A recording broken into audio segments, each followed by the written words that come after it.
my partner is I've got an agency. We've got a technology company that looks after pay-per-click advertising for brands on Amazon. We build all our own technology, but we've started to reinvest the profits from the business into the markets.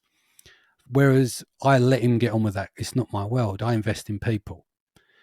But it depends on what your flavor is and what you want to do. You want to be looking at speaking to different financial planners, look at their financial instruments and make sure that they're not bending you over and there's all these different fees and you walk away with nothing. Yeah. So do some research on the market. Think about if the value of leveraging any properties that you own, as your assets, not the ones that you live in them, and just try and set something up for the future. But unfortunately, I think in the UK, there's maybe 12, 13% are earning six figures and above of the country, right? So a lot of people are living on a tighter income.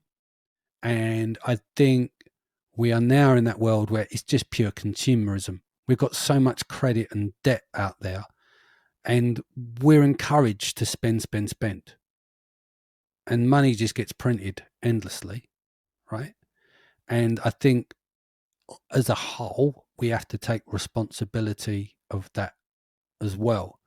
It's one thing to have some savings and the investments, but then you got to look at your debt, and you don't want to be leveraged in a load of debt. But we're encouraged in that. We go to college, get in the debt, then go and get a good job. We're not telling people skip college, and we're not saying to the school teach more people to become entrepreneurs, to create more jobs, to create more people that can be self-contained themselves.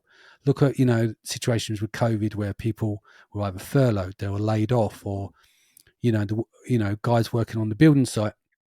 Some of them are just out there working through COVID, risking their lives, and it's like, can we get to the stage where we can encourage people, more and more people, to start their own businesses, to have the hold over their finances, so they're not going to get a payment from a third party company where, the days are gone of getting a carriage clock and a watch or whatever at the end when you're 60. Like, you can do as much time there as possible, but they're going to replace you at some point. So I want to encourage more men and women to start their own businesses. My 17-year-old daughter is a grafter. She's just saved $3,000 up to buy a car. Awesome. Bought it the other day. 17 years old.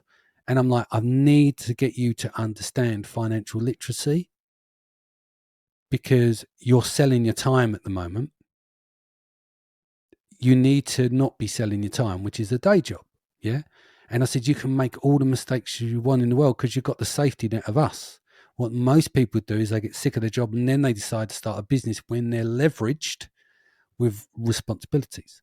And I'm like, by 25, you could be doing what you want to do. You'll fail a few times, but you're not paying the rent or anything. This is perfect.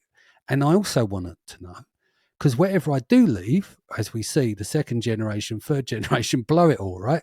So I need to understand the value of money as well. And if I can get her to understand, and she wants to do it, not everyone wants to be an entrepreneur or a business owner. She'll respect whatever I leave behind for the next generation. I want to break that generation. We're from East London. No one's had a pot to piss in and a window to throw it out of.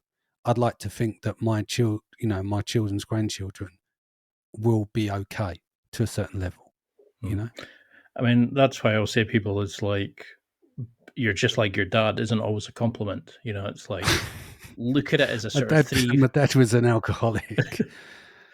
Yeah, I mean, look at it as like I'll a three-pronged attack. times. Like, my dad is like very shy emotionally.